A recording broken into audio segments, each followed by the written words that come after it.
ចាយ$99ថ្ងៃនេះឬបង់$500រាល់ខែនៅថ្ងៃមុខចំណាយត្រឹមតែ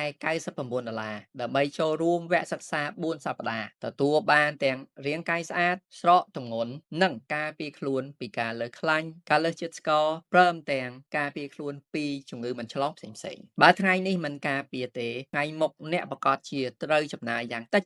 $500ជារៀងរាល់ខែដើម្បីព្យាបាលជំងឺទាំងនោះដោយដែលវេជ្ជបណ្ឌិត Canberry និងវេជ្ជបណ្ឌិត Jason Fung តែងតែលើកឡើងថាការព្យាបាលជំងឺរ៉ាំរ៉ៃគឺត្រូវចំណាយដើមទុនដ៏ច្រើនមហាសាលជាជាងការពារទុកជាមុនមនុស្សឆ្លាតវៃនឹងជ្រើសរើសចំណាយ